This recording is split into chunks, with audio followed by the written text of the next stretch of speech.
Hola, me presento. Mi nombre es Carla Gabriela Herrera García. Soy estudiante de la licenciatura de Administración de Empresas. El día de hoy les voy a presentar el tema de análisis del método QIQ y empecemos.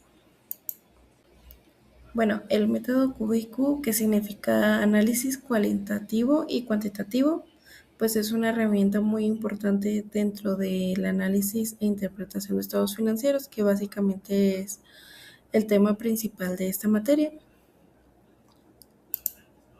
Como primera pregunta ¿qué es el método cúbico? Es un método vertical de análisis financiero, lo que significa que se estudian los estados financieros, cuentas por cuenta, de manera ordenada. Siempre se comienza por el estado de resultados y después se continúa con el balance general. Algo muy importante es que no se deben analizar dos cuentas al mismo tiempo, ni adelantarse a estas. Todo esto lleva a un orden lógico. Este método combina dos tipos de análisis, que es el cualitativo y el cuantitativo, que justamente ahí está su fortaleza. Bueno, pues básicamente este método permite analizar importes, o sea, cálculos, cantidades, emitir juicios estratégicos, que es la parte cualitativa, detectar focos rojos, amarillos y verdes, evaluar si la empresa es viable o rentable, y apoyar la toma de decisiones e inversiones, pues para los inversionistas o los interesados dentro de los estados financieros. El análisis cuantitativo es la parte numérica. Aquí es donde trabajamos con las cifras, montos, porcentajes y proporciones. Básicamente, pues observamos los números tal como aparecen en los estados financieros. Por ejemplo, analizamos cuánto representan las ventas, cuánto es el costo de ventas, cuál es la utilidad bruta, el margen operativo o el margen neto. También podemos identificar el nivel de endeudamiento o la porción entre activos circulantes y no circulantes. El fundamento del análisis cuantitativo es que los números reflejan el comportamiento económico de la empresa. Las cifras no mienten, muestran si la empresa está siendo rentable, si es eficiente, si tiene liquidez o tiene algún problema de solvencia. Además, en este análisis se basa en ciertos principios importantes, como el primero pues es la objetividad, porque trabajamos con datos verificables. El segundo es la comparabilidad, ya que podemos comparar periodos o incluso empresas distintas. Como tercero, la proporcionalidad, porque evaluamos qué peso tiene cada cuenta dentro del total. Y el cuarto, pues la medición del desempeño, que nos permite evaluar márgenes y niveles de eficiencia. Pues básicamente este análisis pues permite identificar el margen bruto, operativo, margen neto, básicamente pues todo lo numérico de manera formulada. Pero aquí pues viene algo muy importante: los números por sí solo pues nos dicen toda la historia.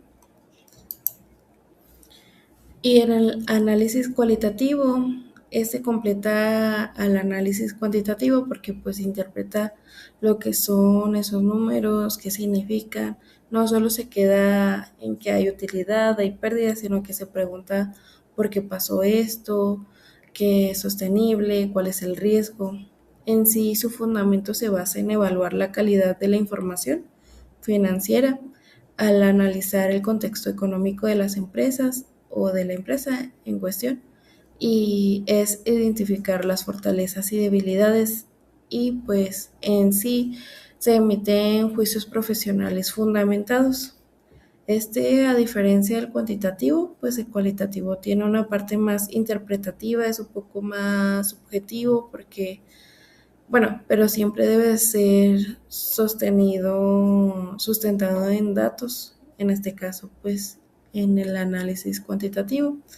También es estratégico porque no solo analiza, sino propone mejoras y es integral porque toma en cuenta factores tanto internos como externos.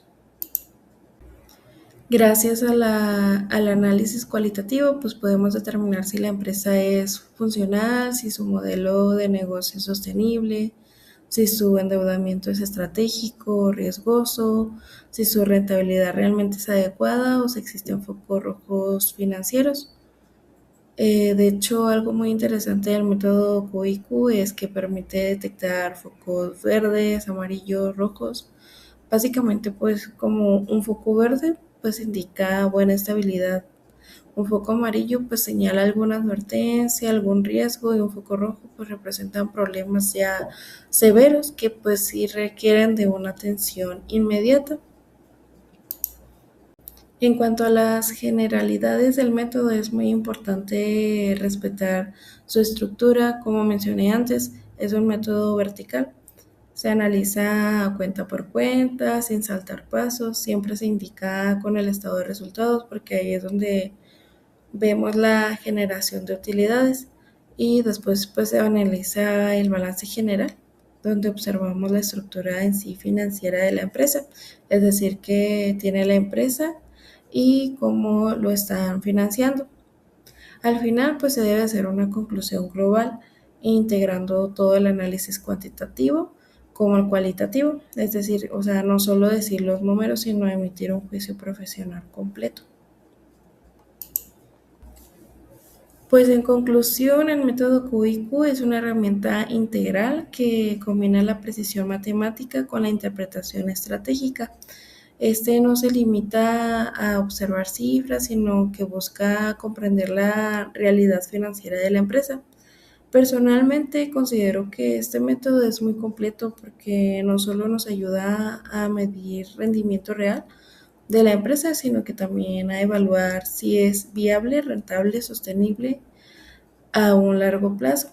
En pocas palabras, pues el método QIQ pues transforma números en decisiones. Muchas gracias por la atención.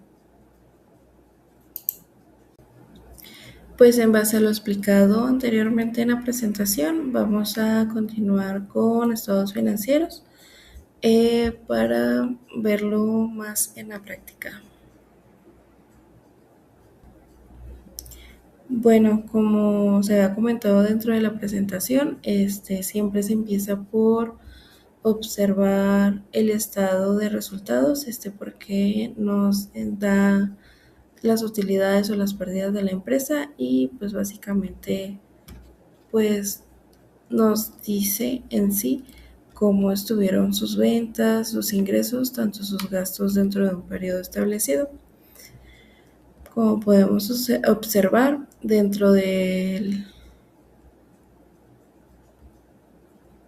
balance en los ingresos, pues la empresa mantiene un nivel sólido de ingresos, lo que refleja una operación activa y presencia fuerte en el mercado.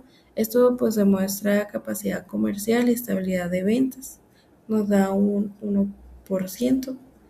El punto 65 en costos de venta, pues el costo representa una porción considerable de los ingresos, lo cual es normal, es una industria intensiva en producción como lo es la cementera.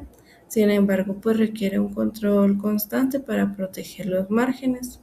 En la utilidad bruta nos da un punto 35. Básicamente, pues la utilidad bruta muestra que la empresa sí genera un margen después de cubrir sus costos directos. Esto indica que hay eficiencia operativa y básica y capacidad de absorción de los gastos. En gastos de operación nos da un punto 22, pues los gastos operativos están en proporción razonable respecto a los ingresos. Esto refleja una estructura administrativa y comercial bien controlada. En sí, la utilidad de operaciones antes de otros ingresos nos da un punto 13. Aquí se confirma que el negocio principal es rentable antes de efectos financieros. Esto es una señal positiva de fortaleza operativa. En otros ingresos o gastos, nos da un punto 0,1. Este rubro pues aporta ligeramente a la utilidad, lo que indica ingresos complementarios que fortalecen el resultado operativo. En los gastos financieros nos da un punto 13, pues básicamente pues la carga financiera es significativa, lo que pues evidencia un nivel importante del endeudamiento. Aunque es común en grandes corporaciones, deben vigilarse para no comprometer la rentabilidad de la empresa futuramente. En los productos financieros y otros resultados nos da un punto 0,2, pues en sí los ingresos financieros ayudan a comprender parcialmente los gastos financieros, mostrando una administración activa de inversiones. En fluctuaciones cambiarias nos da un punto 0,1, pues básicamente las variaciones pues afectan al resultado debido a la exposición internacional. Esto representa un riesgo externo porque no depende totalmente de la administración. En la utilidad de inversiones reconocidas por el método de participación, pues nos da un punto 11. Este punto es relevante ya que aporta significativamente a la utilidad antes de impuestos. Refleja una estrategia sólida de inversión y participación solidaria. En la utilidad antes de impuestos a la utilidad nos da un punto 13, pues la empresa aquí demuestra la capacidad para generar utilidades sólidas después de cubrir sus operaciones y su financiamiento. En los impuestos de la utilidad nos da un punto 0,4, pues en sí el pago de los impuestos es alto, lo que confirma que la empresa es rentable y está generando resultados positivos. Y como utilidad neta nos da un punto 17. Aquí el resultado final es positivo y fuerte, lo que demuestra una estabilidad financiera y generación del valor para los accionistas. Pues como segundo estado financiero que se analiza es el estado de situación financiera, más bien conocido como el balance general. Sí, este ejercicio que estamos revisando es en el año 2024 de CEMEX, por si no lo había comentado anteriormente. Y básicamente pues es el estado al término del 31 de diciembre de ese ejercicio fiscal. Bueno, y básicamente pues nos vamos a lo que es el total del activo circulante, que nos da un punto 0,4.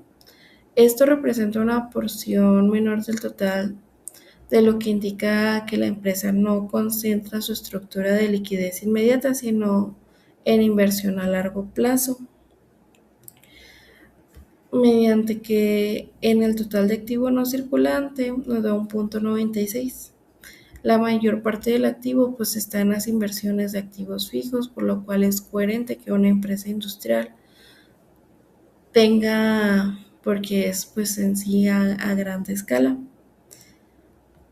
Y en el total de activos pues nos da un 1%, que es el total del activo, o sea, el tamaño del activo pues refleja una magnitud corporativa y fortalece la estructura.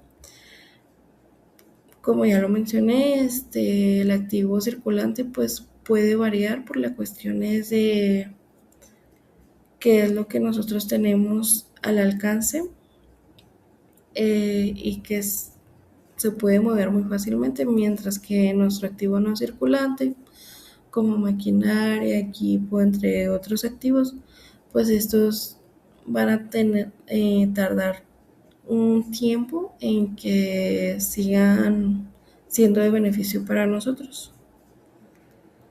En el pasivo no circulante nos da un punto 19. Aquí el pasivo a corto plazo es considerable, pero proporcional al tamaño del negocio. Esto indica un compromiso operativo normal. En el total del pasivo no circulante, aquí nos da un punto 22. Bueno, aquí la deuda a largo plazo es importante, lo que evidencia un apalancamiento estratégico para financiar operaciones y expansión. Y en el total del pasivo nos da 0,44. Aquí el pasivo representa menos de la mitad del activo total, lo que muestra una estructura financiera relativamente equilibrada. Mientras que el total del capital contable nos da 0,56 en comparación al total del activo. Aquí pues básicamente el capital contable es sólido y mayor al pasivo, lo que indica una estabilidad patrimonial y confianza para los inversionistas. Pues en sí, en conjunto, la compañía refleja estabilidad financiera, genera una generación constante de utilidades y una estrategia de inversión bien consolidada.